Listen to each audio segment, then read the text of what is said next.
आदरणीय सम्मानित मंच, सभी किसानों, नौजवान साथियों, सभी पुलिस प्रशासन के लोग और यहाँ पे जो आयोजक, वो कानून जो किसानों के पक्ष में बनने चाहिए थे वो देश में नहीं बने। एमएसपी देश में लागू नहीं हुआ।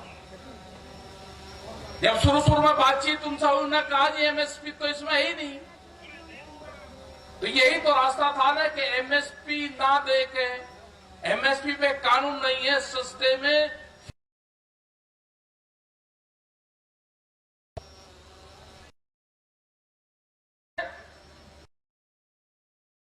इसका मतलब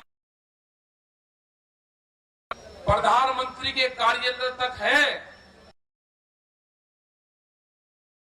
देश में किसी या जितनी भी फूड चेन में कंपनियां हैं, मैकडोनल्ड्स, जब इनका शाम को क्लोजिंग होता है, इनका भोजन बचता है, तो अगले दिन फ्रेश भोजन इनका मिलता है, वहां से बनकर आता है, तो दूसरा ही भोजन यहाँ पे मिलेगा आपको।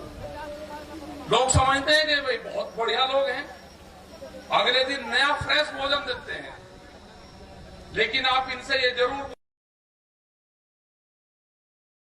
कहां पे जाता है।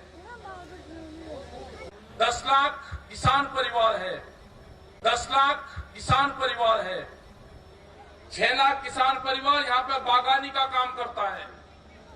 यहाँ पे पूरा ये और 2-3 साल में पूरे देश को बेचेंगे। जगह जगह बोर्ड लगेंगे, sale for India, sale for Himachal, ये बोर्ड लगने हैं सब जगह। संस्थाएं एक नहीं बनाई, सब बेचने का काम करा जा रहा। गुजरात में गए, 2 दिन गुजरात में रहे। गुजरात स्टेट में किसी पार्टी की सरकार नहीं, वहां पे पुलिस की सरकार, पुलिस ही वहां की हुकूमत चलाती है सब। ऐसा हाल तो पूरे देश में नहीं देखा।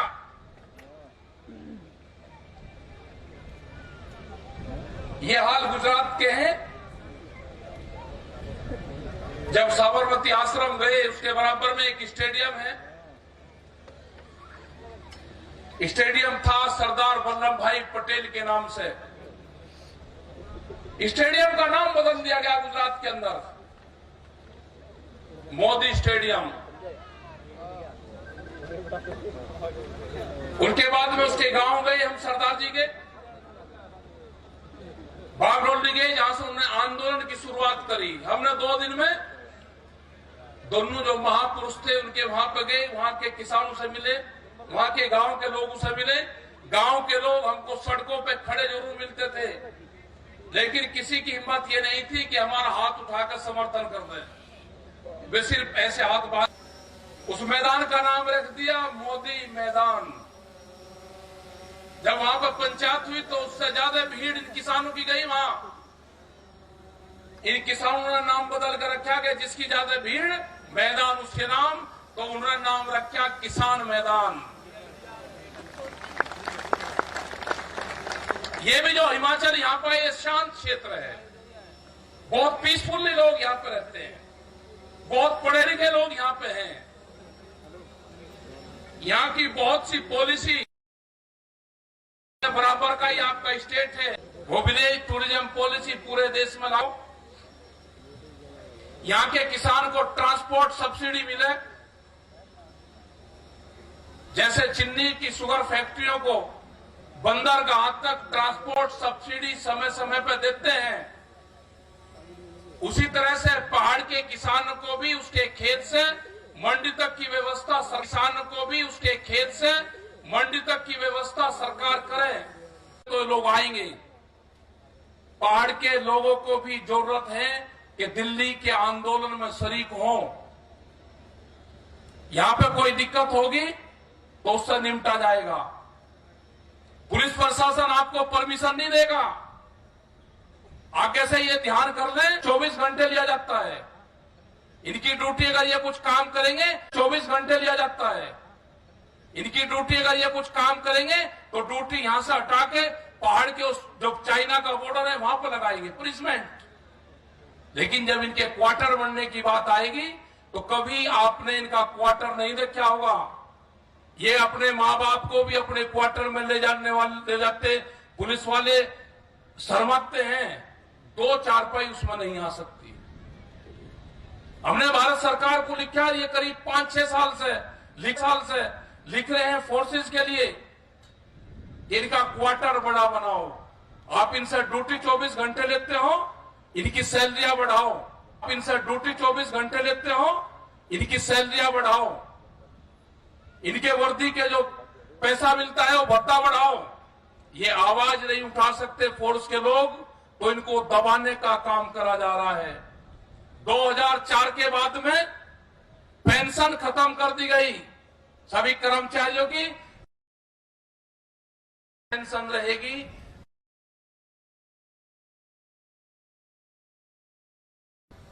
सब्सिडी वापसी की बात आम जनता से करें लो, बहुत लोग छोड़ना अपील कर लो, कौन कौन छोड़ेंगे?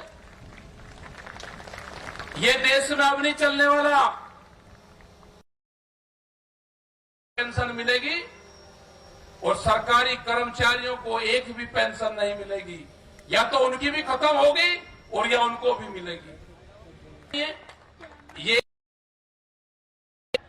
ये खाली विकास के नाम पे सरकार काम करे। मंदिर तो गांव में गांव के लोग ना बनवाए, हर गांव में शिवालय, मंदिर, गुरुद्वारे, मस्जिदें हैं, आप उस पर कंट्रोल करो। लेकिन पूरा पशुधन हमारा खत्म होगा। अमूल जैसी कंपनियों ने पूरा पशुधन हमारा खत्म होगा। अमूल जैसी कंपनियों ने 17 रुपए का डिमांड करी है कि अगर बाहर से दूध का एग्रीमेंट होगा तो 17 रुपए हमको पर केजी पर लीटर हमको बोनस चाहिए उस पर। जब हमारी सीड बिल आ रहा है, बिल आने पे कोई सोचता था कि पोल्यूशन के नाम पे जेल होगी? कोई सोच सकता था कि 10 साल पुराना ट्रैक्टर आप नहीं चला सकते? एनसीआर में ये कानून है कि 10 साल पुराना ट्रैक्टर डीजल इंजन कोई भी किसान नहीं चला सकता। आपके यहां पे 15 साल है, अभी एनजीटी का दायरा और बढ़ रहा है। इस तरह के बढ़ते हैं जब सरकारी ओहदे पर रहते हैं, उनसे या तो शपथ पत्र लो कि कभी भी मैं पॉलिटिकल पार्टी राज्यसभा उसमें नहीं जाऊंगा, नहीं तो उनके 5 साल की कार्यकाल की जांच हो, उन्हें क्या क्या फैसले करे हैं ये आधे जेल में पाएंगे आपको, जेल में। क्योंकि एक पट्टा दिखा जाता है कि 2 साल बाद में 3 साल बाद में राज्यसभा है, उनसे फैसले गलत करवाए जाते हैं। ये सब लोग हैं वही। आएगी ये जन क्रांति है, आप तैयार हो। ये लड़ाई, ये धरने प्रदर्शन लंबे चलेंगे। जो दिल्ली के भी आंदोलन है, सरकार जब बात करना चाहे हम बात करेंगे उनसे, संयुक्त मोर्चा बातचीत करेगा। लेकिन हमने आंदोलन की तैयारी भी कर ली। जो पहले फेज का आंदोलन है नवंबर और दिसंबर तक चलाएंगे, और नवंबर दिसंबर के बाद में बढ़ाने की जरूरत होगी तो फिर बढ़ाएंगे आंदोलन को। घर वापसी नहीं जाएंगे, फॉलो करेंगे, धरने खत्म नहीं होंगे, अपने घर नहीं जाएंगे। आप लॉकडाउन लगाओ, आप पूरे देश में कर्फ्यू लगाओ, पूरे रास्ते बंद करो, हम अपने धरनों पर रहेंगे, वहां नहीं छोड़ देंगे। ये गलत फहमिया है। ट्रैक्टर अपने तैयार रखो, 3 चीज से ही देश जीतेगा।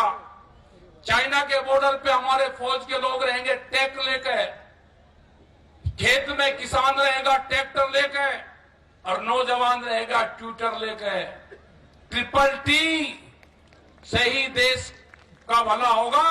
अपने ट्रैक्टर पे बड़े बड़े बम्पर लगवा कर रखो, कहीं पे भी मोर्चे तोड़ने पड़ सकते हैं। ये मोर्चे ट्विटर और ट्रैक्टर से टूटेंगे, और जवान सरहद पे टैंक से तोड़ेगा। एक ही चीज है सारे के सारे, सबका इकट्ठा ही मेल जोल है। जितना बड़ा हिमाचल प्रदेश, एक आदमी पे इतनी जमीन है। तो गलत फहमी में ना हो, ये कंपनियों के लॉ है, उसमें वो कितनी भी जमीन खरीद सकता है। तो ये जमीन बचानी है तो आंदोलन करना पड़ेगा। रोजगार को आपको इसी जमीन से तलाश करना पड़ेगा। और मैं धन्यवाद देना चाहता हूं कि जो प्रेस के लोग हैं वे कभी कभी दिखा देते हैं, कभी कभी नहीं दिखाते। उनको भी आजाद करवाना है। प्रेस के ऊपर भी कलम और कैमरे पे बंदूक का पहरा है। यहां पे भी आए कुछ आज दिल्ली से प्रेस वाले लोग, अपनी आइडेंटिटी छुप, नीचे ही आ जाओ सारे। बहुत बहुत धन्यवाद। और जो क्वेश्चन पूछना है पूछ लेना, एक बार ही सारे के सारे इकट्ठे हो, इनको रास्ता दे दो भाई प्रेस को। अब मैं निवेदन करूंगा